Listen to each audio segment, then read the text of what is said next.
90 lawan 0. Dunia bergerak maju. Tidak ada penolakan, tidak ada abstain. Sebuah hasil yang belum pernah terjadi sekalipun dalam sejarah. Keputusan bulat yang sempurna. Terlebih lagi, ini terjadi dalam pemungutan suara untuk posisi anggota tetap Dewan Keamanan. Namun, yang paling mengejutkan adalah hal lain. Tiongkok adalah yang pertama mengangkat tangan. Kami mendukung Indonesia, kata mereka. Rusia pun melepaskan hak vetonya. Negara-negara adidaya yang hanya 6 bulan lalu memandang Indonesia sebagai negara berkembang dengan masalah internalnya sendiri. Kini serempak bertekuk lutut. Apa yang sebenarnya terjadi dalam kurun waktu tersebut? Sebuah rencana rahasia Indonesia selama 15 tahun yang tak pernah diketahui siapapun. Kini, keseluruhan cerita yang mengejutkan itu akan terungkap. Sebelum memulai cerita utama, saya akan sangat senang jika Anda mendukung kanal ini dengan menekan tombol subscribe dan suka, serta memberikan komentar Jayalah Indonesia sebagai bentuk dukungan. Saya telah bekerja di Departemen Luar Negeri Amerika Serikat selama 23 tahun. Memulai karir sebagai analis CIA, saya meniti jenjang hingga menjadi wakil asisten menteri untuk urusan Asia Timur dan Pasifik. Selama itu, saya telah menyaksikan langsung berbagai panggung diplomasi dunia. Era Perang Dingin, kebangkitan Tiongkok, provokasi Rusia, semua saya lihat dengan mata kepala sendiri. Tapi ini sama sekali berbeda. Ini adalah momen ketika tatanan dunia yang saya kenal hancur dari fondasinya. Dan jujur saja, saya adalah salah satu orang yang paling lambat menerima perubahan itu. Sekarang, saya akan menceritakan kisah 6 bulan yang luar biasa itu. Nama saya David Anderson. Ini adalah kisah tentang seorang pria yang paling akhir menyadari betapa arogannya Amerika dan betapa hebatnya bangsa Indonesia. Musim gugur tahun itu, pagi di Washington DC, terasa sangat dingin. Saya sedang menyeruput kopi di kantor saya di lantai 7 gedung Harry S. Truman, markas Departemen Luar Negeri. Di luar jendela, National Mall terhampar, dengan monumen Washington yang berkilauan putih di bawah sinar matahari pagi. Pagi hari Kamis yang tampak sangat biasa, tiba-tiba ponsel saya berdering. Panggilan darurat dari sekretaris. Pak Anderson, mohon segera ke ruang situasi. Sekarang juga, suaranya bergetar. Selama 18 tahun saya bekerja di sini, saya belum pernah mendengar nada panik itu. Saya meletakkan cangkir kopi saya dan melesat ke koridor. Tidak ada waktu untuk menunggu lift. Saya berlari menuruni tangga. Saat saya membuka pintu ruang situasi, sekitar 20 pejabat tinggi pemerintah sudah berkumpul. Layar raksasa menampilkan ruang konferensi pers Gedung Putih. Juru bicara kepresidenan baru saja naik ke podium. Wajahnya tegang, dan saya bisa melihat tangannya yang memegang naskah sedikit gemetar. Amerika Serikat, mulai hari ini, ruangan menjadi sunyi senyap, secara resmi menarik diri dari Perserikatan Bangsa-Bangsa dan semua organisasi internasional utama. Waktu seakan berhenti. Bukan hanya saya. Semua orang di ruang situasi membeku.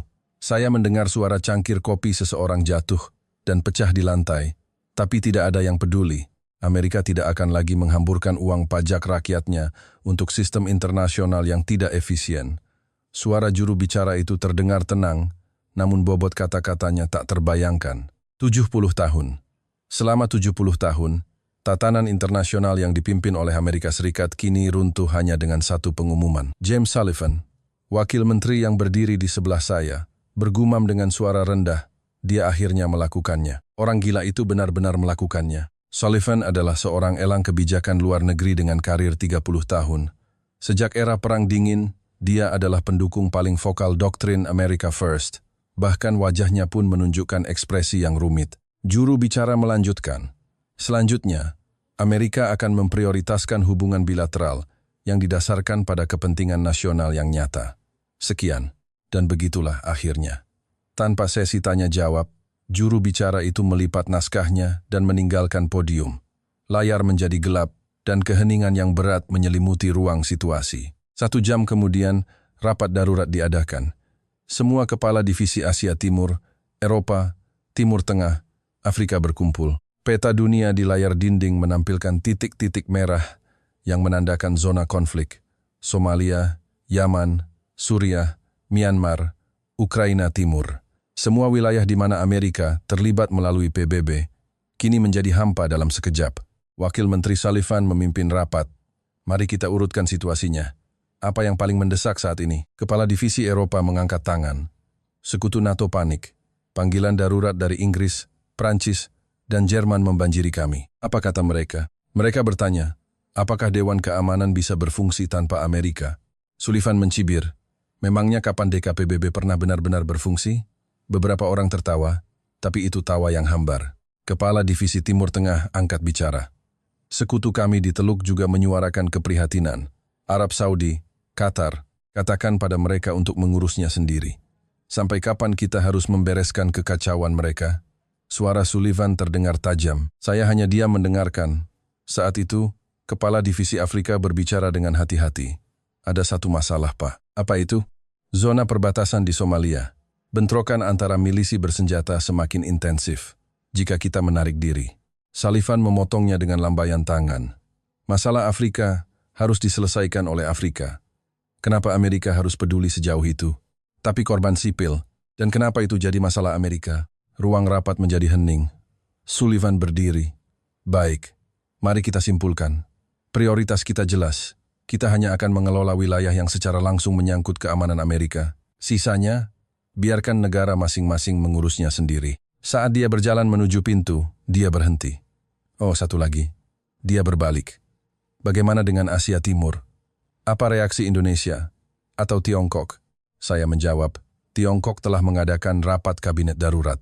Mereka terlihat sangat gelisah. Indonesia juga demikian. Kementerian Luar Negeri mereka sedang menyiapkan pernyataan resmi. Sullivan menyela. Indonesia, negara yang kita bantu amankan dari ancaman regional, mereka pasti panik setengah mati sekarang. Dia tertawa. Jujur, kita tidak perlu khawatir tentang Indonesia. Selama pangkalan militer kita masih ada di kawasan itu, apa yang bisa mereka lakukan? Beberapa orang ikut tertawa. Saya pun ikut tertawa. Karena saat itu, saya benar-benar berpikir begitu. Indonesia adalah negara yang bergantung pada stabilitas regional yang diciptakan Amerika. Negara yang tidak bisa berbuat apa-apa tanpa kami. Itulah fakta yang saya yakini selama 23 tahun. Seminggu kemudian, saya berada di Jenewa. Pertemuan tingkat tinggi darurat diadakan di markas PBB Eropa. Ini adalah musyawarah multinasional pertama setelah penarikan diri Amerika. Perwakilan dari berbagai negara berkumpul di Palais des Nations yang megah, tapi suasananya terasa aneh. Kursi Amerika Serikat kosong. Bendera bintang dan garis yang telah mengisi tempat itu selama 70 tahun telah hilang. Hanya menyisakan meja kosong yang melompong. Saya hadir sebagai pengamat. Secara resmi Amerika telah keluar.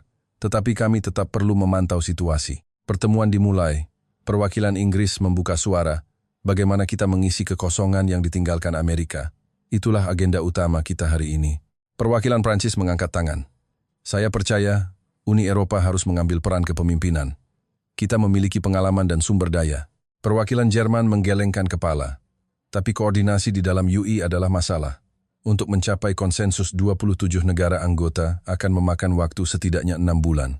6 bulan? Saat ini juga, zona-zona konflik sedang membara. Secara realistis, begitulah adanya. Ruang pertemuan mulai gaduh. Perwakilan Rusia berkata, Rusia siap memikul tanggung jawab yang lebih besar demi stabilitas komunitas internasional. Perwakilan Tiongkok menyela. Menarik. Dengan syarat apa? Apa maksud Anda dengan syarat? Apakah Rusia pernah melakukan sesuatu secara gratis? Dia tertawa, dan ekspresi perwakilan Rusia mengeras. Saat itulah seseorang berkata, bagaimana dengan Indonesia? Ruangan menjadi hening. Yang berbicara adalah perwakilan dari Kenya, seorang wanita berusia awal 50-an dengan penampilan yang tenang. Indonesia? Tanya perwakilan Prancis. Ya, tidakkah seharusnya Indonesia juga bergabung dalam diskusi ini? Hening sejenak. Lalu perwakilan Tiongkok tertawa. Haha, Indonesia? Dengan segala hormat, Indonesia adalah negara dengan potensi besar, tetapi ketika menyangkut keamanan global, mereka sedikit kurang berpengalaman. Terus terang, saya setuju, kata perwakilan Prancis. Bukankah Indonesia itu negara yang memproduksi Indomie dan batik? Kita mengakui budaya mereka, tapi kepemimpinan global adalah cerita yang berbeda. Perwakilan Inggris juga mengangguk. Maaf, tapi saya sependapat. Indonesia mungkin kekuatan regional, tapi untuk ikut serta dalam diskusi tentang kerangka keamanan dunia. Dia tidak menyelesaikan kalimatnya, tetapi semua orang mengerti artinya. Indonesia tidak memiliki kualifikasi. Perwakilan Kenya hendak mengatakan sesuatu, tetapi perwakilan Rusia memotongnya. Mari kita kembali ke topik utama. Waktu kita tidak banyak. Dengan begitu, pembicaraan tentang Indonesia berakhir. Setelah pertemuan, saya keluar ke koridor.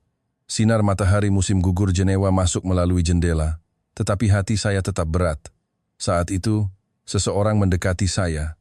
Itu adalah Wang Jun, seorang diplomat senior dari Kementerian Luar Negeri Tiongkok. Pak Anderson, lama tidak bertemu. Tuan Wang, senang bertemu Anda. Kami berjabat tangan. Wang Jun menunjuk ke mesin kopi di ujung koridor. Mau minum kopi? Kami duduk di sofa dekat jendela dengan kopi di tangan. Bolehkah saya bicara terus terang? Tanyanya. Tentu saja. Sejujurnya, kami khawatir dengan keluarnya Amerika. Keseimbangan di Asia bisa goyah. Ya, saya mengerti. Terutama dengan ambisi Rusia. Mereka pasti akan memanfaatkan celah ini. Saya mengangguk. Tapi, ada pembicaraan menarik dalam pertemuan tadi. Lanjutnya sambil tersenyum. Tentang Indonesia? Ya, dia melambaikan tangannya. Itu lelucon yang keterlaluan. Apa yang bisa dilakukan Indonesia? Perwakilan Kenya itu mungkin serius, tapi negara-negara Afrika tidak tahu realitas Indonesia. Dia menyesap kopinya. Anda tahu betul, Pak Anderson. Indonesia adalah negara yang bergantung pada stabilitas yang diciptakan Amerika. Tanpa payung keamanan Amerika, mereka bahkan tidak bisa menangani isu-isu regionalnya sendiri. Saya tidak menjawab. Wang Jun melanjutkan, lagi pula, kekuatan diplomasi Indonesia sangat terbatas. Paling banter mereka hanya bisa bermanuver di antara negara-negara besar. Dia merendahkan suaranya. Sebenarnya, ini menguntungkan bagi Tiongkok. Karena Indonesia tidak memiliki kapasitas untuk naik ke panggung ini, posisi Tiongkok menjadi lebih aman. Dia tertawa, dan saya pun ikut tertawa. Saat itu, saya sepenuhnya percaya bahwa apa yang dikatakan Wang Jun adalah benar. Malamnya, di hotel, saya membuka laptop dan mengirim laporan kepada Wakil Menteri Sullivan. Ringkasan hasil pertemuan. Koordinasi UE sulit. Rusia menawarkan intervensi bersyarat. Tiongkok menunggu dan melihat. Konsensus akan memakan waktu setidaknya 6 bulan. Dan di akhir saya menambahkan satu baris. Ada penyebutan tentang Indonesia, tetapi tidak ada peran substantif yang diharapkan. Citra sebagai negara berkembang tetap melekat. Setelah mengirim laporan, saya menatap keluar jendela. Malam di Jenewa begitu tenang, cahaya bulan terpantul di Danau Jenewa. Tiba-tiba, ponsel saya berdering. Dari Sullivan. Anderson, laporanmu sudah kuterima. Baik, Pak. Cerita tentang Indonesia itu lucu sekali. Siapa yang mengatakan omong kosong itu? Perwakilan dari Kenya, Pak. Apa yang diketahui negara Afrika? Indonesia menjadi anggota tetap Dewan Keamanan. Itu bukan lagi lelucon, itu penghinaan. Dia tertawa. Indonesia itu negara yang akan gemetar ketakutan jika kita hanya mengancam, akan meninjau kembali bantuan militer. Negara seperti itu mau bicara keamanan internasional. Jangan buat saya tertawa. Saya pun ikut tertawa. Saya setuju, Pak. Bagus. Tetap pantau situasi.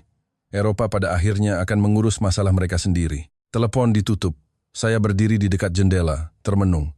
Sampai saat itu, saya yakin seyakin-yakinnya.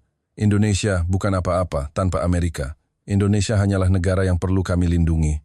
6 bulan kemudian, saya akan menyadari betapa arogan dan salahnya pemikiran itu. 2 bulan berlalu. Situasi tidak membaik, malah semakin memburuk. Saya bolak-balik antara Washington dan Jenewa, memantau situasi, dan semakin saya melihat, semakin saya merasa putus asa. DKPBB praktis lumpuh. Setelah Amerika keluar, 4 anggota tetap yang tersisa hanya saling jegal. Rusia mengklaim ingin mengambil alih kepemimpinan, tetapi dengan terlalu banyak syarat. Sebagai imbalan atas tindakan kami, posisi komunitas internasional terhadap sengketa Laut Cina Selatan perlu diklarifikasi. Pencabutan sanksi terkait juga harus didiskusikan. Kami juga menuntut sistem bantuan prioritas untuk 3 negara sekutu kami. Tuntutan mereka seolah tak ada habisnya. Negara-negara berkembang menggelengkan kepala. Keluar dari ketergantungan pada Amerika, sekarang harus bergantung pada Rusia. Tiongkok sepenuhnya mengambil sikap menunggu dan melihat. Meskipun dibalut dengan bahasa diplomatis seperti kami terus memantau situasi, niat mereka jelas. Semakin lama kekacauan ini berlangsung, semakin baik bagi mereka. Runtuhnya tatanan yang dipimpin Barat adalah keuntungan bagi Tiongkok. Inggris dan Prancis mencoba melakukan sesuatu melalui UE, tetapi koordinasi internal sangat sulit. Kepentingan 27 negara anggota terlalu berbeda. Polandia mengatakan penahanan Rusia adalah prioritas utama. Yunani bersikeras masalah pengungsi adalah yang paling mendesak. Sementara, Italia menuntut penyelesaian masalah ekonomi terlebih dahulu. Rapat hanya berulang tanpa akhir. Pada bulan ketiga, tragedi terjadi di Afrika. Di wilayah perbatasan antara Somalia dan Ethiopia, bentrokan antara dua kelompok milisi bersenjata meningkat tajam, menyebabkan lonjakan korban sipil. Jumlah pengungsi melampaui 120.000 orang. Pasukan penjaga perdamaian PBB sangat dibutuhkan, tetapi tidak ada resolusi DK yang bisa disahkan. Rusia mengajukan syarat, kepentingan kami di pelabuhan strategis Somalia harus dijamin. Tiongkok mengisyaratkan akan menggunakan hak veto. Intervensi yang tergesa-gesa dapat memperburuk situasi. Inggris dan Prancis saling lempar tanggung jawab. Eropa saja tidak bisa menanganinya. Keluarnya Amerika bukan salah Eropa. Pada akhirnya, tidak ada yang diputuskan. Saya menerima laporan di kantor saya di Washington dan memijat pelipis saya. Sullivan berkata, pada akhirnya, Afrika harus menyelesaikan masalahnya sendiri. Mengapa kita harus peduli? Tapi ini krisis kemanusiaan. Anderson, berpikirlah realistis. Apakah kamu pikir pembayar pajak Amerika peduli dengan pengungsi di Somalia? Saya tidak bisa membantah. Apa yang dikatakannya benar. Setidaknya, saat itu, saya berpikir begitu. Pada bulan keempat, giliran Asia, sebuah siklon super yang tercatat sebagai yang terbesar dalam sejarah, menghantam Bangladesh. 3.000 orang tewas, 1,5 juta orang menjadi korban. Bantuan darurat dari komunitas internasional sangat dibutuhkan. Namun, sistem koordinasi kemanusiaan PBB tidak berfungsi. Keluarnya Amerika membuat pendanaan terhenti dan sistem koordinasi lumpuh. Negara-negara mengirim bantuan secara individual, tetapi tidak ada koordinasi. Bantuan logistik menumpuk di pelabuhan hingga membusuk, tidak pernah didistribusikan. Tim medis tiba tetapi tidak tahu harus kemana. Seorang koresponden CNN melaporkan dari lokasi. Di Bandara Dhaka saat ini, tumpukan bantuan dari berbagai negara menggunung. Namun, tidak ada sistem untuk menyalurkannya kepada mereka yang membutuhkan. Dulu, PBB yang memegang peran ini, tapi sekarang, saya menggigit bibir sambil menatap layar. Sullivan berkata, acuh tak acuh, Bangladesh memang negara yang rawan bencana. Mereka akan menemukan caranya sendiri. Pada bulan kelima, giliran Timur Tengah, serangan siber besar-besaran terjadi. Jaringan listrik dan sistem keuangan negara-negara utama di Teluk Arab Saudi, UEA, Qatar, Kuwait, lumpuh secara bersamaan. Pelakunya tidak diketahui. Ada teori yang menunjuk Iran, ada analisis yang menyebut kelompok peretas yang didukung Rusia. Yang penting adalah tidak ada sistem untuk merespons. Dulu Amerika memimpin pembangunan jaringan pertahanan siber. Sekarang, tidak ada yang mau mengambil alih. Negara-negara Teluk sibuk melindungi diri mereka sendiri. Berbagi informasi atau respons bersama tidak mungkin dilakukan. Saya melapor kepada Sullivan. Mengenai serangan siber di Teluk, situasinya sangat serius. Pembangunan sistem respons bersama sangat diperlukan. Kekosongan yang ditinggalkan Amerika. Sullivan memotong dengan lambaian tangan. Anderson, kita sudah keluar. Itu adalah tugas mereka. Selama harga minyak stabil, itu sudah cukup. Sisanya masalah mereka. Saya kehilangan kata-kata. Pada bulan ke-6, dunia berada dalam kekacauan. Konflik di Afrika semakin parah. Jumlah korban tewas melebihi 20.000. Pemulihan bencana di Bangladesh berjalan lambat, dengan 500.000 orang masih tinggal di kamp-kamp sementara. Dampak serangan siber di Timur Tengah terus berlanjut, dengan kerugian ekonomi melebihi 80 miliar dolar, dan krisis-krisis baru terus bermunculan. Penindasan militer di Myanmar, krisis politik di Venezuela, krisis kemanusiaan di Afghanistan. PBB tidak berdaya. DK PBB lumpuh, dan Majelis Umum hanya mengadopsi resolusi-resolusi kosong. Saya sangat lelah. Saat itulah, laporan-laporan aneh mulai masuk. Awalnya, saya tidak terlalu memperhatikannya. Pak Anderson, ada laporan aneh dari lapangan di Afrika. Apa itu? Bentrokan antara milisi bersenjata di perbatasan Somalia dilaporkan menurun. Menurun? Kenapa? Itu yang tidak jelas. Sepertinya ada yang melakukan intervensi, tapi kami tidak tahu siapa. Saya mengerutkan kening. Aneh sekali. PBB, Amerika, UI tidak melakukan apa-apa, tapi situasinya membaik. Saat itu saya hanya mengabaikannya. Tetapi seminggu kemudian, laporan yang lebih konkret datang. Situasi bantuan di Bangladesh membaik dengan cepat. Apa? Siapa yang melakukannya? Seseorang tampaknya telah membangun sistem distribusi bantuan secara sistematis. LSM lokal pun terkejut. Siapa yang melakukannya? Itu yang belum bisa kami konfirmasi. Dan laporan dari Timur Tengah pun tiba. Sistem pertahanan siber sedang dibangun. Bantuan teknis datang dari sumber yang tidak diketahui. Saya semakin bingung. Siapa? Bukan Amerika, bukan UI, bukan Rusia. Siapa yang melakukan semua ini? Sampai saat itu, saya tidak tahu bahwa seseorang itu adalah sebuah negara yang telah diam-diam bersiap selama 15 tahun. Ya, negara itu adalah Indonesia. Saya memutuskan untuk melihatnya dengan mata kepala sendiri. Laporan saja tidak cukup untuk memahaminya. Zona perbatasan Somalia. 2 bulan lalu, puluhan nyawa melayang setiap hari di tempat ini. Tiba-tiba, bentrokan mereda. PBB, Amerika, UI tidak melakukan apa-apa. Ini tidak masuk akal. Saya meminta izin perjalanan dinas kepada Wakil Menteri Sullivan. Afrika, kenapa kamu mau ke sana? Saya ingin memastikan situasi di lapangan secara langsung, Pak. Memastikan apa? Kita sudah menarik diri. Justru karena itu, Pak. Ada laporan-laporan aneh. Sullivan menghela napas dengan kesal. Baiklah, pergilah. Tapi cepat kembali. Keesokan harinya, saya terbang ke Nairobi, Kenya. Di sana, saya berganti pesawat kecil menuju perbatasan Somalia ke wilayah Dadaab, tempat kamp pengungsi PBB berada. Begitu turun dari pesawat, udara panas menyengat wajah saya. Suhu 42 derajat Celcius. Bahkan bernapas pun terasa sulit. Seorang koordinator LSM lokal menyambut saya. Namanya Sarah, seorang wanita Kenya berusia 40-an yang telah bekerja di wilayah ini selama 10 tahun. Pak Anderson, selamat datang di tempat yang jauh dari mana-mana. Saya ingin melihat situasinya dengan mata kepala sendiri. Kalau begitu, mari saya tunjukkan langsung. Kami menaiki sebuah jeep tua. Setelah sekitar 30 menit berkendara di jalanan berdebu, Sarah berkata, "Lihat ke sana." Anda lihat? Saya melihat keluar jendela. Di dekat pos pemeriksaan perbatasan, sesuatu telah dipasang. Beberapa tiang antena berdiri tegak, dengan panel surya, terlihat jelas. Apa itu? Sistem peringatan dini konflik. Apa? Sarah menghentikan mobil. Kami turun dan mendekat. Peralatan itu terpasang dengan rapi. Kamera, sensor, perangkat komunikasi. Terlihat sangat canggih. Saya melihat label yang tertempel di sisi salah satu perangkat. Dan jantung saya seakan berhenti berdetak. Itu adalah logo Garuda dengan tulisan Lembaga Kerjasama Pembangunan Internasional, LKPI, hibah dari rakyat Indonesia. Ini, peralatan dari Indonesia? Sarah mengangguk. Ya, dipasang 2 bulan lalu. Siapa yang memasangnya?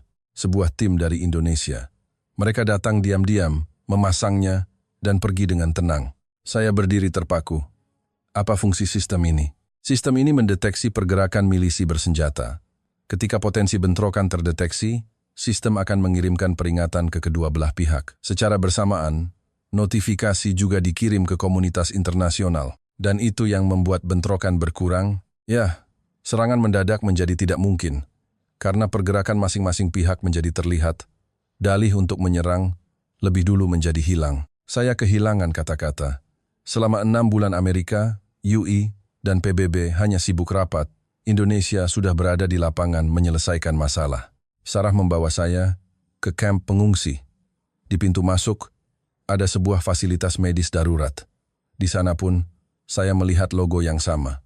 Tim Medis Kemanusiaan Indonesia. Saya masuk ke dalam. Staf medis bergerak cepat. Pasien mengantre. Seorang dokter mendekati saya. Dia seorang pria Indonesia. Terlihat berusia awal 50. Anda orang asing? Dari mana? Saya dari Departemen Luar Negeri Amerika. Ekspresi dokter itu sedikit berubah. Deplu AS, ada perlu apa di sini? Saya datang untuk memantau situasi. Permisi, sejak kapan tim medis ini berada di sini? Dokter itu berpikir sejenak. Di wilayah ini, kami sudah 3 tahun. Tapi tim medis Indonesia pertama kali datang ke Afrika 15 tahun yang lalu. 15 tahun? Ya, awalnya skalanya kecil. Seperti relawan medis biasa. Tapi perlahan-lahan skalanya membesar. Dia menunjuk keluar jendela. Sekarang, tim medis Indonesia ditempatkan secara permanen di 12 negara Afrika. Kami juga sudah membangun sistem tanggap darurat dan melatih staf medis lokal. Saya tidak percaya. Mengapa hal seperti ini tidak pernah diberitakan? Dokter itu tersenyum. Kami tidak datang ke sini untuk publisitas. Kami hanya melakukan apa yang perlu dilakukan. Saya berkeliling kamp. Di mana-mana, saya melihat jejak Indonesia.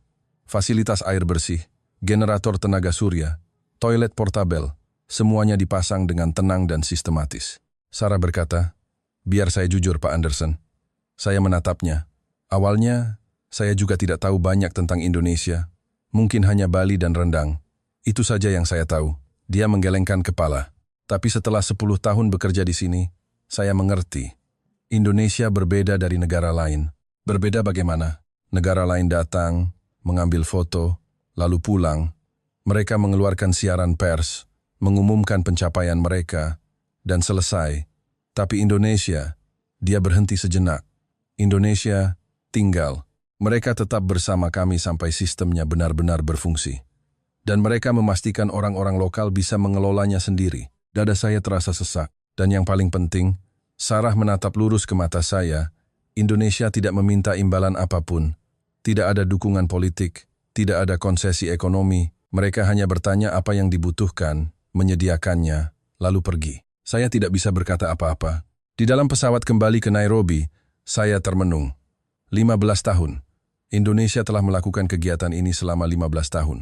Tanpa diketahui siapapun, tanpa meminta imbalan.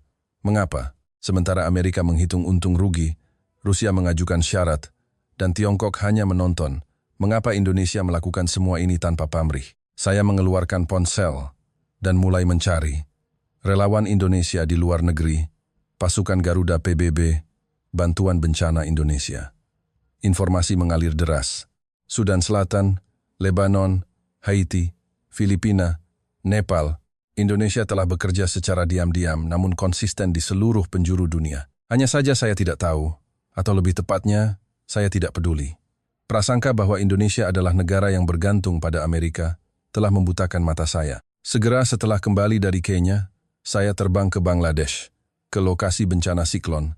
Laporan mengatakan 500.000 orang masih tinggal di kamp-kamp sementara. Tetapi pada saat yang sama, laporan yang membingungkan juga masuk, mengatakan situasinya membaik dengan cepat. Saat mendarat di Bandara Internasional Dhaka, udara lembab terasa menyesakkan. Begitu keluar, saya langsung melihat kekacauan. Truk-truk yang membawa bantuan berjejer panjang, tapi ada yang berbeda. Laporan 2 bulan lalu mengatakan pasokan menumpuk dan membusuk, tetapi sekarang truk-truk itu bergerak dengan teratur. Bersama seorang pemandu lokal, saya menuju ke wilayah Barisal, yang paling parah terkena dampak. Perjalanan memakan waktu 4 jam. Kondisi jalan tidak bagus, genangan air di mana-mana, puing-puing bangunan runtuh masih terlihat. Namun, pekerjaan pemulihan sedang berlangsung. Alat-alat berat beroperasi. Para pekerja tampak sibuk. Sambil melihat keluar jendela, saya bertanya, alat berat itu dari mana? Pemandu itu menjawab, dari Indonesia. Apa? Indonesia yang mengirimkannya. Tiba 72 jam setelah siklon terjadi. 72 jam. Sulit dipercaya. Sementara Amerika masih mendiskusikan skala bantuan, Indonesia sudah mengirimkan alat berat. Kami tiba di Barisal. Kamp-kamp sementara terlihat, tenda-tenda berjejer rapi. Tapi ini sangat berbeda dari yang saya lihat di Kenya. Semuanya tertata. Titik air, tenda medis, dapur umum ditempatkan secara sistematis. Orang-orang berbaris, tetapi tidak ada kekacauan. Saya mengunjungi posko manajemen camp. Di sana, saya bertemu dengan seorang wanita Indonesia. Terlihat berusia akhir 30-an, di rompinya tertulis LKPI, Lembaga Kerjasama Pembangunan Internasional. Permisi, saya dari Departemen Luar Negeri Amerika. Wanita itu berbalik. Ada lingkaran hitam di bawah matanya. Jelas dia belum tidur nyenyak selama berhari-hari. Deplu AS, ada yang bisa saya bantu? Saya datang untuk memantau situasi. Sistem di sini sungguh luar biasa. Bagaimana Anda bisa membangunnya secepat ini? Wanita itu tersenyum pahit. Cepat? Kami sudah mempersiapkan ini selama 15 tahun. Lagi-lagi, 15 tahun. Apa maksud Anda? Indonesia telah melakukan latihan mitigasi bencana di Bangladesh selama 15 tahun.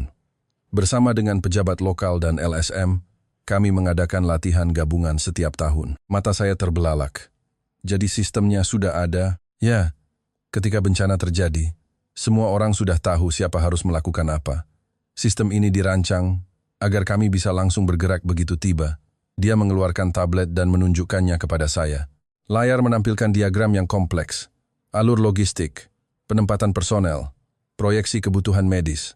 Sistem ini dikembangkan oleh Indonesia. Sistem ini menganalisis situasi secara real-time saat bencana terjadi dan mengalokasikan sumber daya secara optimal. Saya menatap layar dengan tajam. Apakah ini dibuat oleh Indonesia sendiri? Tidak.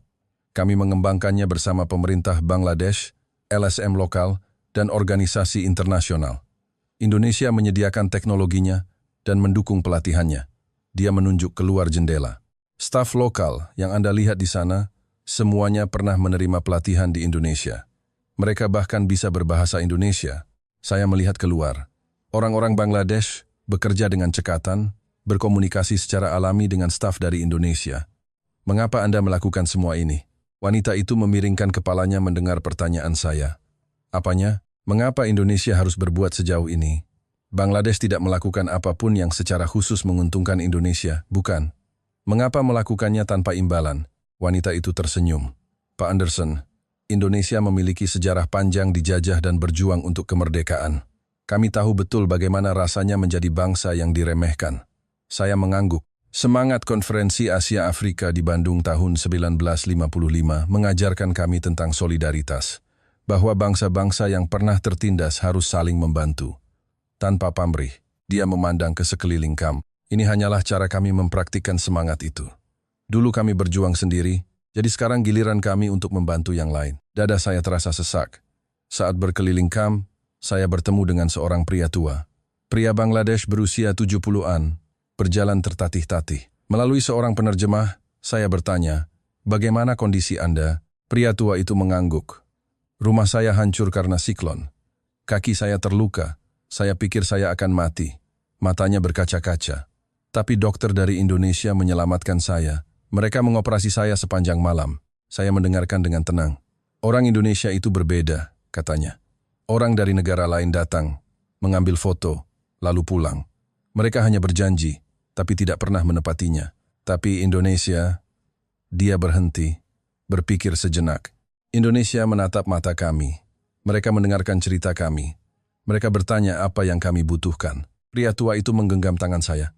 "Anda bilang Anda dari Amerika, kan?" "Benar, tolong sampaikan pada Amerika. Lakukanlah seperti cara Indonesia." Saya tidak bisa berkata apa-apa. Seminggu setelah kembali dari Bangladesh, laporan lain masuk. Kali ini, dari Timur Tengah. Serangan siber besar-besaran yang terjadi 2 bulan lalu, yang melumpuhkan sistem keuangan di Teluk. Isi laporan itu mengejutkan. Sistem pertahanan siber telah berhasil dibangun. Jaringan 47 negara terhubung. Penyedia, Indonesia. Saya bergegas ke ruangan Wakil Menteri Sullivan. "Apakah Anda sudah melihat laporan ini?" Sullivan melirik dokumen itu sekilas. "Pertahanan siber Indonesia? Omong kosong apa ini?" Laporan ini menyatakan Indonesia telah membangun sistem pertahanan siber di Timur Tengah. Mustahil. Hanya negara sekelas Amerika atau Israel yang bisa melakukannya. Tapi laporan ini, Sullivan melambaikan tangannya. Itu dilebih-lebihkan. Apa yang bisa dilakukan Indonesia dalam perang siber? Saya tidak menyerah. Izinkan saya untuk memverifikasinya secara langsung. Sullivan menghela napas dengan kesal. "Baiklah, pergilah. Tapi jika ini hanya buang-buang waktu, kamu yang akan menanggung akibatnya." Di Dubai, saya mengunjungi Badan Keamanan Nasional UEA. Saya sudah mengatur pertemuan melalui kedutaan besar kami. Saat saya menunggu di lobi yang mewah, seorang pria masuk. Pria Arab berusia pertengahan 50-an dengan tatapan tajam yang mengesankan. "Pak Anderson, saya Khalid Al-Mansori, Direktur Keamanan Siber. Kami berjabat tangan. Terima kasih atas waktu Anda. Tentu, kami juga penasaran. Ada urusan apa seorang pejabat Deplu AS datang kemari?" Dia duduk di sofa dan bertanya, "Apa yang ingin Anda ketahui?" Saya langsung ke intinya. "Saya dengar Indonesia telah membangun sistem pertahanan siber di sini. Apakah itu benar?" Ekspresi Khalid sedikit berubah. "Dari mana Anda mendengar itu?" "Itu tidak penting. Saya hanya ingin tahu apakah itu fakta." Khalid terdiam sejenak. Akhirnya, dia berdiri. "Mari saya tunjukkan langsung. Ikut saya." Kami turun ke ruang bawah tanah. Lift turun cukup lama, sampai telinga saya terasa berdengung. Ketika pintu terbuka, sebuah ruangan raksasa terungkap. Ruang kontrol, seluruh dindingnya adalah layar, menampilkan peta dunia dengan ratusan titik berkelip. Beberapa teknisi duduk di depan monitor, dan kemudian saya menyaksikan pemandangan yang luar biasa. Saya mendengar bahasa Indonesia. Di antara para teknisi, ada orang-orang Indonesia yang bekerja berdampingan dengan teknisi Arab. Khalid berkata, "Inilah perisai siber Teluk, sistem pertahanan terintegrasi yang menghubungkan 47 negara. 47 negara, ya, dari Timur Tengah, Afrika, hingga Asia Tengah, semuanya terhubung." Saya menatap layar. Data mengalir secara real time. Ketika upaya serangan siber terdeteksi, peringatan langsung muncul dan pertahanan diaktifkan secara otomatis. Dan ini dibuat oleh Indonesia. Khalid mengangguk. 5 tahun lalu Indonesia datang dengan proposal ini. Awalnya kami skeptis. Kami tidak mengerti apa yang mereka inginkan. Apa yang mereka inginkan? Khalid tersenyum. Tidak ada. Apa? Indonesia tidak meminta imbalan apapun. Mereka berbagi teknologi, melatih personel kami, dan membangun sistem ini. Dan kemudian, hak operasionalnya diserahkan sepenuhnya kepada kami. Sulit dipercaya. Mengapa? Mengapa tanpa imbalan? Khalid mengangkat bahu. Saya juga menanyakan hal yang sama kepada pemimpin tim Indonesia. Dia berkata, dalam dunia yang terhubung, jika satu bagian runtuh, semuanya akan runtuh. Pilihan kita hanya 2, aman bersama atau terancam bersama. Saya berdiri terpaku. Saat serangan siber 2 bulan lalu, apakah sistem ini berfungsi? Khalid mengangguk. Kami berhasil memblokir serangan dalam 24 jam. Tanpa sistem ini, kerusakannya bisa 10 kali lipat. Dia menatap lurus ke arah saya. Pak Anderson, biar saya jujur. Silakan. Ketika Amerika menarik diri, kami cemas. Kami tidak tahu siapa yang akan melindungi kami. Dia menunjuk ke layar. Tapi ternyata, ada Indonesia. Mereka telah mempersiapkan diri secara diam-diam. Hanya saja kami tidak tahu. Dada saya terasa sesak. Selama 70 tahun, Amerika berkata akan melindungi kami. Tapi ketika mereka pergi, mereka melakukannya dalam semalam. Suara Khalid terdengar getir. Indonesia, selama 15 tahun, bersiap tanpa berkata apa-apa. Dan ketika dibutuhkan, mereka ada di sana. Sekarang kami tahu siapa teman sejati. Saya tidak bisa menemukan kata-kata untuk menjawab. Kembali ke Washington, saya menyusun laporan. Semua yang saya lihat di Afrika, Bangladesh, dan Timur Tengah, saya tuliskan. Persiapan 15 tahun, jaringan 47 negara, investasi senilai 850 miliar dolar, pengerahan 47.000 personel. Ketika saya melihat angka-angka kumulatif itu, guncangannya semakin besar. Saya menyerahkan laporan itu kepada Wakil Menteri Sullivan. Dia membacanya sekilas, lalu mencibir. Jadi, Indonesia hanya sedikit membantu kan? Bukan sedikit, Pak. Ini sistematis. Selama 15 tahun, Anderson, berpikirlah realistis. Tidak peduli seberapa keras Indonesia berusaha, mereka tidak akan pernah menjadi negara adidaya, di mana kekuatan militer mereka, skala ekonomi mereka. Saya ingin membantah, tetapi hanya bisa menjawab, saya mengerti, Pak, dan jangan biarkan laporan ini bocor. Jika citra Indonesia yang positif ini menyebar, itu akan merugikan kepentingan kita. Saya meninggalkan ruangannya. Tangan saya gemetar, bukan karena marah, tapi karena malu. Malam itu, panggilan darurat datang dari Jenewa. Pertemuan tingkat tinggi non-resmi telah diadakan di PBB.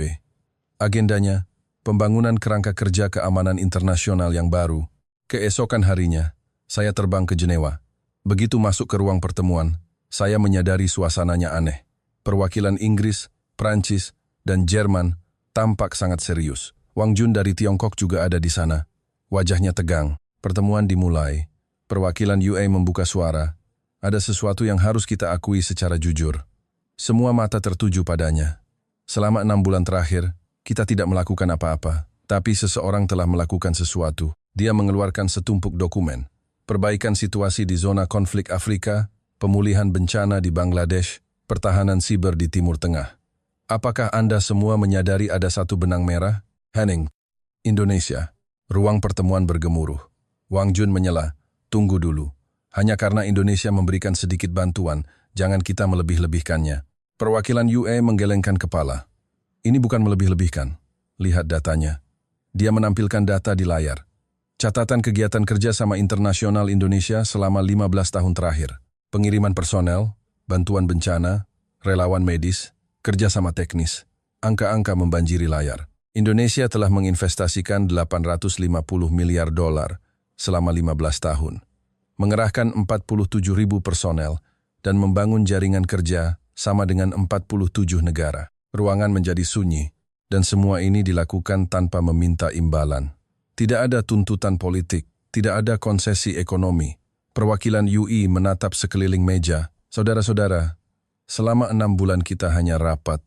Indonesia sudah memiliki sistem yang berfungsi. Keheningan panjang. Wang Jun angkat bicara. Tapi Indonesia tidak punya pengalaman. Pengalaman?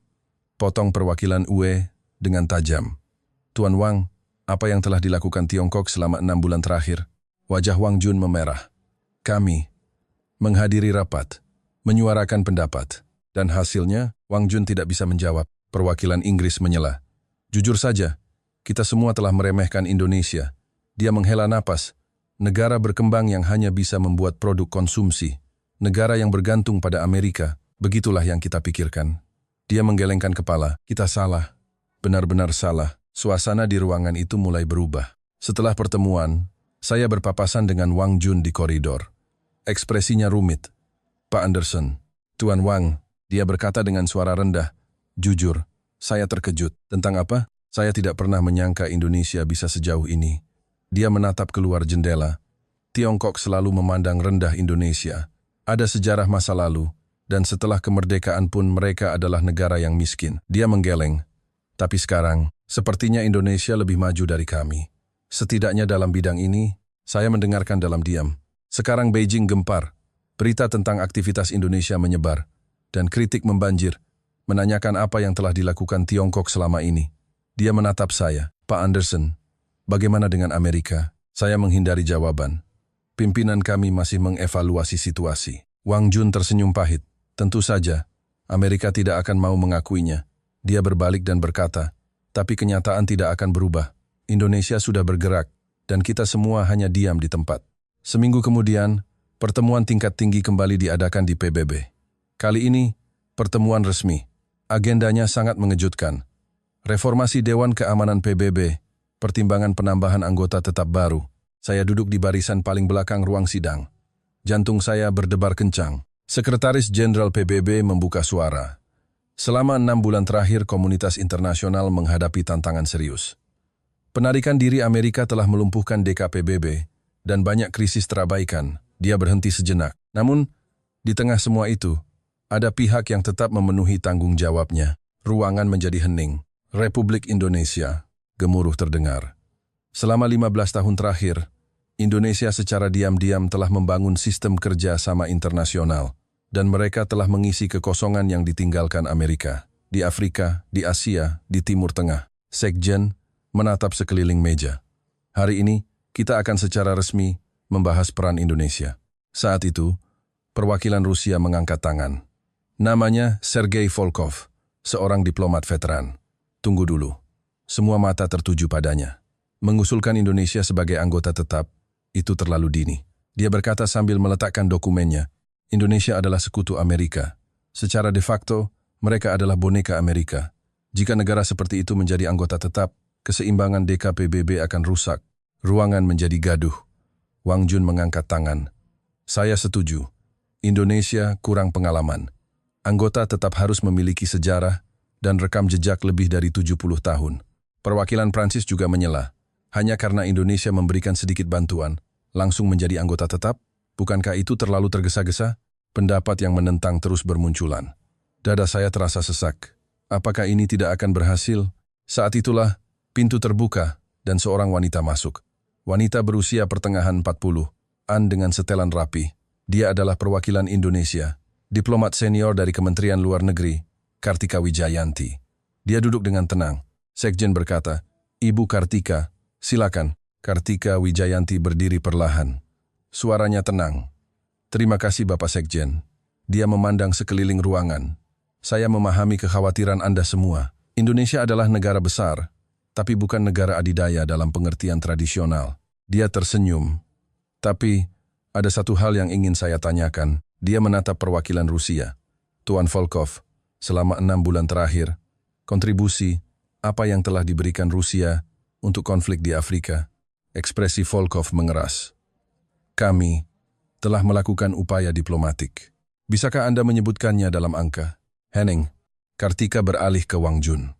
Tuan Wang, bantuan seperti apa yang telah diberikan Tiongkok untuk bencana di Bangladesh? Wang Jun tergagap. Anggaran kami sedang dalam proses koordinasi internal. Jadi, tidak ada sama sekali. Ruangan menjadi sunyi senyap. Kartika kembali berbicara. Selama 15 tahun Indonesia telah menginvestasikan 850 miliar dolar, mengerahkan 47.000 personel, dan membangun jaringan kerja sama dengan 47 negara. Dia mengeluarkan sebuah dokumen. Ini catatannya. sistem peringatan dini di Afrika, sistem mitigasi bencana di Asia, jaringan pertahanan siber di Timur Tengah, semuanya dibangun oleh Indonesia. Dia menatap sekeliling meja. Kami tidak meminta imbalan. Tidak ada tuntutan politik. Tidak ada konsesi ekonomi. Suaranya menjadi lebih kuat. Mengapa? Karena Indonesia tahu, kekuatan sejati tidak lahir dari dominasi, tetapi dari kepercayaan. Ruang sidang menahan napas. Saat Anda semua sibuk rapat, Indonesia bekerja. Saat Anda semua menghitung untung rugi, Indonesia menyelamatkan nyawa. Dia kembali menatap perwakilan Rusia. Tuan Volkov, Anda menyebut Indonesia boneka Amerika. Kalau begitu, mengapa 47 negara mau bekerja sama dengan Indonesia? Mengapa Afrika dan Timur Tengah mempercayai Indonesia? Apakah itu karena Amerika? Volkov tidak bisa menjawab. Tidak, itu karena Indonesia membantu tanpa pamrih. Kartika menyimpulkan. Indonesia tidak datang ke sini untuk meminta posisi anggota tetap. Kami sudah melakukan apa yang harus kami lakukan, dengan atau tanpa persetujuan Anda. Dia kembali duduk. Ruangan itu benar-benar hening. Reses 10 menit diumumkan. Saya keluar ke koridor. Para perwakilan tampak gelisah. Wang Jun terlihat tergesa-gesa menelepon seseorang di Tiongkok. Ekspresinya serius. Volkov juga sedang menelepon, melaporkan sesuatu. 15 menit kemudian, pertemuan dilanjutkan. Wang Jun adalah yang pertama mengangkat tangan. Semua mata tertuju padanya. Wajahnya pucat. Bolehkah saya berbicara? Sekjen mengangguk. Wang Jun berdiri perlahan. Dia menarik napas dalam-dalam. Saya, mewakili Republik Rakyat Tiongkok, menyatakan ruangan menjadi hening bahwa Tiongkok mengakui peran Indonesia. Gemuruh terdengar. Wang Jun melanjutkan, dan kami mendukung keanggotaan tetap Indonesia di Dewan Keamanan. Ruang sidang gempar. Saya tidak percaya dengan apa yang saya dengar. Tiongkok mendukung Indonesia. Suara Wang Jun bergetar. Jujur kami akui, Tiongkok telah meremehkan Indonesia. Tidak, kami telah mengabaikannya. Dia menundukkan kepalanya. Tetapi catatan 6 bulan terakhir ini tidak bisa berbohong. Indonesia telah membuktikannya dengan tindakan. Dia menatap Kartika Wijayanti. Ibu Kartika, kami mohon maaf, dan kami hormat. Suara decak kagum terdengar di ruangan. Dan kemudian, hal yang lebih luar biasa terjadi. Volkov mengangkat tangan. Rusia juga ingin memberikan pernyataan. Semua orang menahan napas. Volkov berdiri. Ekspresinya rumit. Rusia tidak akan menggunakan hak veto terhadap keanggotaan tetap Indonesia. Ruangan itu meledak. Teriakan, tepuk tangan, suara decak kagum bercampur aduk. Saya duduk terpaku. Rusia melepaskan hak vetonya. Tiongkok mendukung Indonesia. Apa yang sedang terjadi? Volkov menambahkan, saya menarik kembali pernyataan saya yang menyebut Indonesia boneka Amerika. Indonesia adalah negara dengan kekuatan diplomasinya sendiri. Dia menatap Kartika.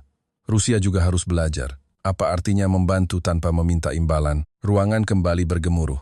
Perwakilan Inggris mengangkat tangan. Inggris juga mendukung Indonesia. Perwakilan Prancis menyusul. Prancis juga setuju. Efek domino terjadi. Dada saya terasa hangat. Kartika Wijayanti duduk dengan tenang. Ekspresinya tidak banyak berubah. Seolah dia sudah menduga semua ini. Sekjen berkata, kalau begitu, kita akan melakukan pemungutan suara resmi di Majelis Umum PBB dalam beberapa hari ke depan. Pertemuan berakhir. Saya tidak bisa beranjak dari kursi saya. 6 bulan lalu, di tempat ini, Indonesia bahkan tidak dianggap sebagai pilihan. Semua orang menertawakannya. Negara berkembang, negara yang dilindungi Amerika. Anggota tetap, lelucon yang keterlaluan. Tapi sekarang Tiongkok mendukungnya. Rusia melepaskan hak vetonya. Semua negara besar mengakui Indonesia. Bagaimana ini bisa terjadi? Seminggu berlalu. Hari pemungutan suara di Majelis Umum PBB. Saya terbang ke New York. Sejak mendarat di Bandara JFK, ketegangan sudah terasa. TV di bandara menyiarkan berita. Hari ini, pemungutan suara bersejarah akan berlangsung di Majelis Umum PBB. Keanggotaan tetap Indonesia di Dewan Keamanan akan diputuskan. Saya naik taksi menuju markas PBB. Gedung yang familiar di tepi East River terlihat. Tapi hari ini, ada yang berbeda. Di depan gedung, media massa berkerumun. Reporter dari berbagai negara dengan kamera siaga. Mobil-mobil siaran berjejer rapi. Saya masuk ke ruang majelis umum. Begitu melangkah masuk, waktu seakan berhenti. Perwakilan dari 193 negara telah memenuhi kursi mereka. Saya belum pernah melihat begitu banyak negara berkumpul di satu tempat. Terasa di kulit saya bahwa ini adalah momen bersejarah. Saya duduk di barisan pengamat paling belakang. Jantung saya berdetak seperti gila. Sekretaris Jenderal PBB naik ke podium. Sidang khusus Majelis Umum PBB dengan ini dibuka. Ruangan menjadi hening. Agenda hari ini adalah resolusi Dewan Keamanan nomor 2847 mengenai proposal keanggotaan tetap untuk Republik Indonesia. Sekjen membuka dokumen. Rancangan resolusi ini telah disahkan dengan suara bulat di DKPBB minggu lalu. Setelah mendapat persetujuan dari Majelis Umum hari ini, resolusi ini akan menjadi final. Tangan saya berkeringat. Meskipun sudah disetujui secara bulat di DKPBB, Majelis Umum adalah masalah lain. 193 negara akan memberikan suara. Variabel apapun bisa terjadi. Sekjen berkata, sebelum pemungutan suara, perwakilan dari Indonesia akan memberikan pidato. Kartika Wijayanti berdiri. Saat dia berjalan ke podium, semua mata di ruangan itu tertuju padanya. Dia berdiri di depan mikrofon. Setelah hening sejenak, dia membuka suara. Yang terhormat Bapak Ketua dan para perwakilan dari 193 negara. Suaranya tenang, tetapi menggema di seluruh ruangan. Lebih dari 70 tahun yang lalu, Indonesia adalah bangsa yang baru merdeka, salah satu yang termiskin di dunia. Saya menahan napas. Di tanah air yang porak-poranda setelah perjuangan panjang, rakyat kami kelaparan. Kami tidak tahu apakah kami bisa bertahan hidup esok hari.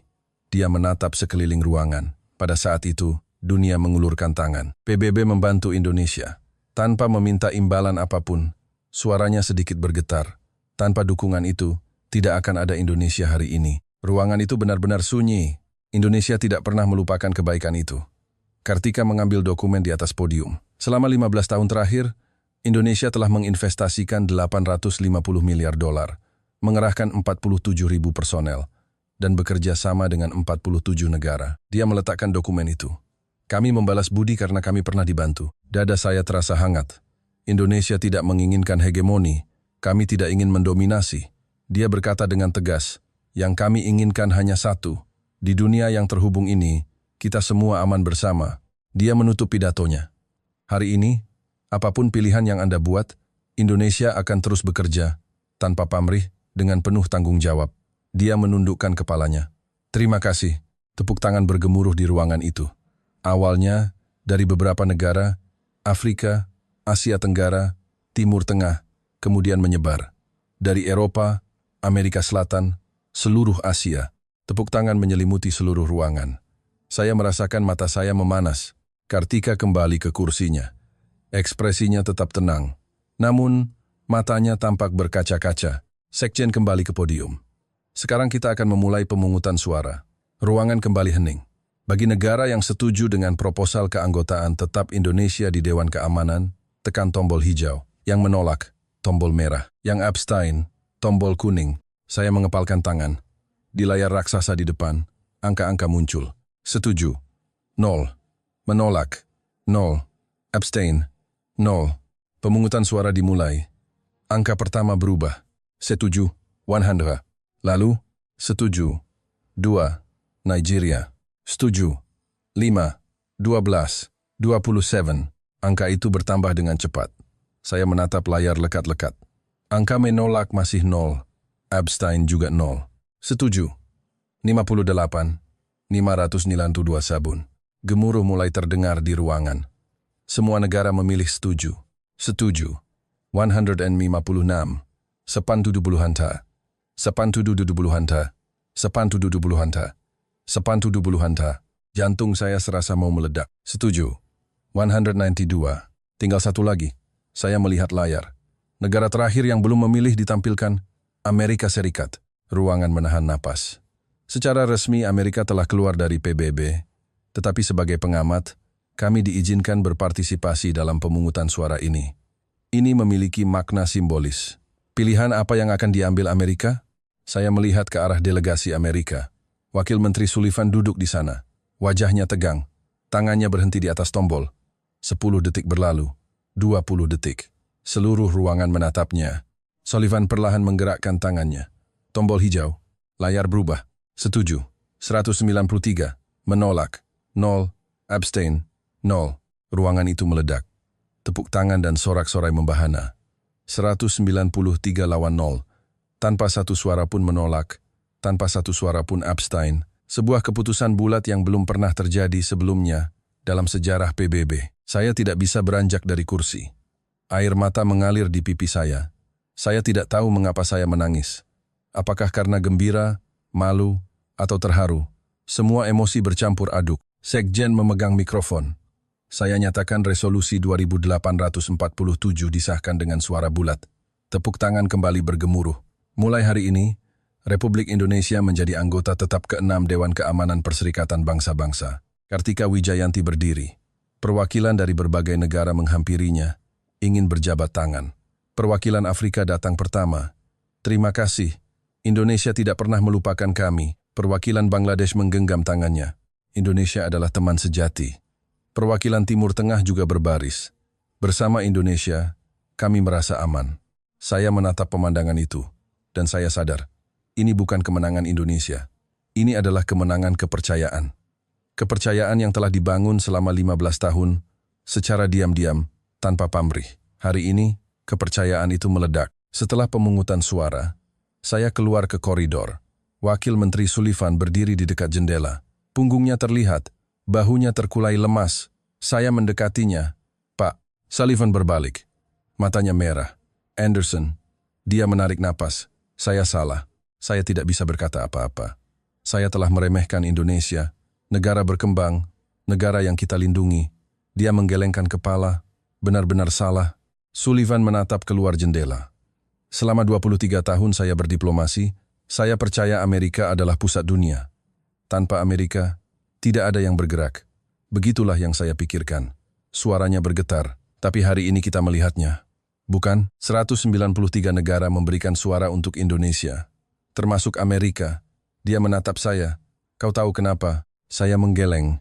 Karena Indonesia telah membangun kepercayaan. Selama 15 tahun, tanpa pamrih. Sullivan tersenyum pahit. Amerika, selama 70 tahun, berkata, akan melindungi dunia, tapi selalu ada syarat. Dukungan politik, konsesi ekonomi, pangkalan militer. Dia menunduk. Indonesia tidak meminta apapun. Mereka hanya membantu. Itulah perbedaannya. Saya mendengarkan dalam diam. Anderson, yang harusnya benar-benar ditakuti, Amerika bukanlah Tiongkok atau Rusia. Dia menatap lurus ke arah saya. Itu adalah Indonesia. Cara yang mereka tunjukkan ini, dada saya terasa hangat. Era dominasi dengan kekuatan telah berakhir. Era koneksi dengan kepercayaan telah dimulai. Sullivan berkata sambil menegakkan dadanya, dan Indonesia adalah negara yang membuktikannya lebih dulu dari siapapun. Malam itu, di kamar hotel saya menatap keluar jendela. Pemandangan malam New York tetap gemerlap. Gedung-gedung pencakar langit berkilauan. Tapi mata saya hanya tertuju pada markas PBB. Di gedung itu, hari ini, sejarah telah berubah. Saya membuka laptop dan mulai menulis. Sebuah catatan pribadi. Saya tidak bermaksud menunjukkannya kepada siapapun. Saya hanya ingin menata perasaan ini. 6 bulan lalu saya memandang Indonesia seperti ini. Negara yang dilindungi Amerika. Negara berkembang. Negara kecil yang terjepit di antara kekuatan besar. Semuanya salah. Indonesia, selama 15 tahun, telah mempersiapkan masa depan dunia tanpa diketahui siapapun, tanpa meminta imbalan. Di Afrika, mereka menghentikan konflik. Di Asia, mereka menyelamatkan orang dari bencana. Di Timur Tengah, mereka menggagalkan serangan siber. Saat semua orang rapat, Indonesia bekerja.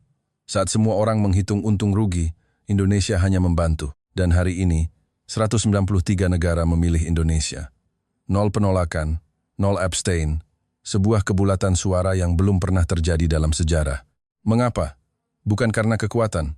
Indonesia adalah kekuatan ekonomi besar. Tetapi secara militer bukan negara adidaya. Bukan karena uang. 850 miliar dolar adalah jumlah yang besar, tetapi kecil dibandingkan Amerika atau Tiongkok. Lalu apa? Itu adalah kepercayaan. Kepercayaan yang dibangun diam-diam selama 15 tahun. Ingatan tentang bantuan tanpa pamrih. Waktu yang mereka habiskan untuk tetap berada di sana, tidak pergi, itulah yang meledak hari ini. Saya telah bekerja di DPLUAS selama 23 tahun. Saya percaya Amerika adalah pusat dunia. Saya pikir dunia tidak akan berfungsi tanpa Amerika. Betapa arogannya saya. Ketika Amerika menarik diri, dunia menemukan pusat yang baru. dan pusat itu adalah Indonesia. Amerika, selama 70 tahun, melindungi dunia dengan kekuatan. Indonesia, selama 15 tahun, menghubungkan dunia dengan kepercayaan. Mana yang akan bertahan lebih lama? Jawabannya sudah jelas. Saya berhenti menulis dan menatap keluar jendela. Bintang-bintang terlihat di langit New York. Cahayanya redup, tetapi bersinar dengan pasti. Mungkin Indonesia juga seperti itu. Redup, tetapi terus bersinar dengan konsisten. Hanya saja kami tidak menyadarinya. Keesokan paginya, saya kembali mengunjungi markas PBB. Hiruk-pikuk kemarin telah mereda, tetapi suasana gedung telah berubah. Di koridor, para diplomat Indonesia tampak sibuk. Sebagai anggota tetap baru, tentu banyak yang harus mereka kerjakan. Saya mencari Kartika Wijayanti. Saya menunggu di depan kantornya. Setelah sekitar 30 menit, dia keluar. Pak Anderson, Ibu Kartika, boleh saya minta waktu Anda sebentar? Dia mengangguk. Kami duduk di bangku terdekat. Saya yang memulai pembicaraan. Selamat, terima kasih. Dan saya ingin meminta maaf. Kartika menatap saya. Minta maaf, saya juga telah meremehkan Indonesia. Menganggapnya negara yang bergantung pada Amerika, negara berkembang. Saya menundukkan kepala. Saya benar-benar salah. Mohon maaf. Kartika tersenyum. Tidak apa-apa. Kami sudah terbiasa dengan pandangan seperti itu. Dia menatap keluar jendela. Tapi yang penting bukanlah pandangan, melainkan tindakan. Saya mendengarkan dalam diam. Lebih dari 70 tahun yang lalu, kami dibantu. Berkat perhatian dunia kepada Indonesia saat itu, kami bisa menjadi seperti sekarang ini. Dia menatap saya. Karena itu, Indonesia memutuskan untuk bertindak, menunjukkannya dengan perbuatan, bukan kata-kata. Selama 15 tahun, secara diam-diam. Mengapa diam-diam? Karena kami tidak perlu berteriak. Cukup pergi ke tempat yang membutuhkan dan melakukan apa yang perlu dilakukan. Hanya itu. Saya mengangguk. Ada satu hal yang ingin saya tanyakan. Silakan. Apa yang akan Anda lakukan selanjutnya? Anda telah menjadi anggota tetap. Anda memiliki kekuatan yang lebih besar. Kartika berpikir sejenak. Sama seperti sebelumnya. Maksud Anda? Bekerja dengan tenang. Tanpa pamrih. Di tempat yang membutuhkan. Dia tersenyum. Menjadi anggota tetap tidak berarti Indonesia harus berubah, bukan? Cara yang kami lakukan selama ini terbukti benar. Saya kagum. Luar biasa. Tidak. Itu hanya hal yang wajar. Dia berdiri. Pak Anderson, tolong ingat satu hal. Ya, yang mengubah dunia bukanlah kekuatan, melainkan kepercayaan. Dia mengulurkan tangannya. Suatu hari nanti, Amerika juga akan menyadari hal itu. Mari kita bertemu lagi saat itu. Saya menjabat tangannya. Terima kasih. Dan saya sangat menghormati Anda. Kartika Wijayanti pergi dengan senyum tipis. Saya duduk di sana untuk beberapa saat. Seminggu kemudian, saya kembali ke Washington. Duduk di kantor Deplu, saya menatap keluar jendela. Monumen Washington berkilauan di bawah sinar matahari. Pikiran saya melayang. 6 bulan lalu, di tempat ini, saya mendengar berita penarikan diri dari PBB. Saya pikir dunia akan kiamat. Saya percaya jika Amerika keluar, semuanya akan runtuh. Tetapi tidak runtuh. Seseorang telah mengisi kekosongan itu. Indonesia, selama 23 tahun sebagai diplomat, saya telah melihat banyak hal. Perang dan damai, pengkhianatan dan kerjasama, tetapi belum pernah saya mendapatkan pelajaran sejelas hari ini. Kekuatan tidak abadi, uang juga tidak abadi, tetapi kepercayaan akan tetap ada. Indonesia telah membuktikannya. Saya memutuskan untuk menulis surat pengunduran diri. Mengakhiri 23 tahun hidup saya di Deplu. Entah kenapa, saya ingin melakukan sesuatu yang baru. Saya ingin mempelajari cara yang ditunjukkan Indonesia. Cara menghubungkan dunia dengan kepercayaan, bukan kekuatan. Cara membantu tanpa pamrih. Cara untuk tetap berada di sana, tidak pergi. Saya meletakkan surat pengunduran diri di atas meja. Dan untuk terakhir kalinya, saya menatap keluar jendela. Langit Washington cerah. Di bawah langit ini, di suatu tempat, orang-orang Indonesia sedang bekerja hari ini. Dengan tenang, dalam diam, tanpa pamrih. Saya juga ingin hidup seperti itu. Bagi Anda semua yang mendengarkan cerita ini, saya Michael Anderson. Mantan pejabat yang bekerja 23 tahun di Departemen Luar Negeri Amerika Serikat. Seorang Amerika arogan yang meremehkan Indonesia. Namun, hanya dalam 6 bulan, semua pandangan saya berubah. Indonesia bukanlah negara seperti yang saya kira. Bukan negara yang dilindungi Amerika. Sebaliknya, Indonesia adalah negara yang seharusnya menjadi guru bagi Amerika. Bukan kekuatan, tapi kepercayaan. Bukan syarat, tapi pengabdian. Bukan dominasi, tapi koneksi. Indonesia telah membuktikan cara baru itu selama 15 tahun.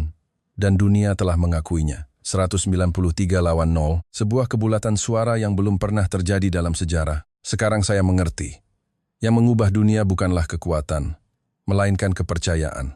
Dan Indonesia adalah bangsa yang membuktikannya lebih dulu dari siapapun. Untuk Anda semua, banggalah menjadi orang Indonesia. Tidak, Anda harus bangga. Karena negara Anda sedang mengubah dunia. Dengan tenang, namun pasti. Sekian kisah mengejutkan yang dialami oleh seorang mantan pejabat Deplu AS di PBB. Bagaimana Indonesia mengubah dunia? Tolong sebarkan cerita ini kepada orang-orang di sekitar Anda. Kepercayaan yang tenanglah, yang menggerakkan dunia. Jangan lupa untuk subscribe dan menyukai video ini. Terima kasih telah menonton.